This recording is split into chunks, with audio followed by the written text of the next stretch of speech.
Hello mga ka-agri, for today's video, delivery boy ulit tayo para sa ekonomiya. So for this video, magdi-deliver po kami ng 3 months old na Black Astrolorp na Italian line. So ayan mga ka-agri, naayos na po natin yung mga manok na i-deliver natin. So 10 peraso po yan na 3 months old na Black Astrolorp na Italian line, may free 2 manok.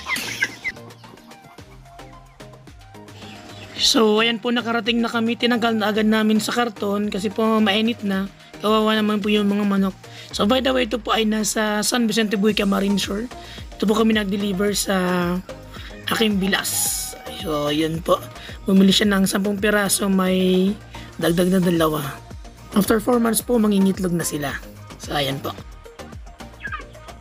So ito po mga manok na ito ay mga dual purpose birds. So ibig sabihin po, pwede siya for meat production and for egg production. So ito pong Black Astrolorp kaya niya mangitlog ng 300 eggs sa isang taon.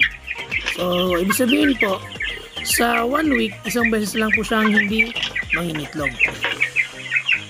Then ipapakita ko naman po sa inyo yung aking pinakaunang breed na binili nila. So ayan po, yan ay ang tinatawag na Black Star. Crossbreed po siya ng Rhode Island Red at ng Black Astrolorp. So meron daw po dito natira pang 4 na hens. So ayan po yung kanilang mga Black Star, at halos araw-araw daw po yung nangingitlog. Subok ko na rin po ang mga Black Star, talagang malalakas sila mangitlog at malalaki po yung itlog nila. So ayan po yung itlog ng sinasabi ko kaninang mga Black Star. So ayan po ay talagang organic po sila. So ayan, malalaki po yung itlog. So ayan po, pagkatapos namin mag-deliver ng manok, so naligo muna kami sa bulwang. So ayan, kasi masyadong mainit din kasi walang kuryente maghapon.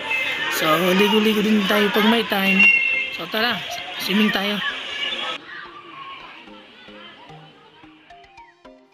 So ayan mga ka-agri, magdadive na po tayo. Buti na lang hindi naubos yung tubig pag dive natin. So ayan nga guys, yung makikita nyo, medyo mahina na tayong lumangoy dahil nga tayo ay tumataba na at meron ng tiyan. So marami na tayong ipon na bilbil.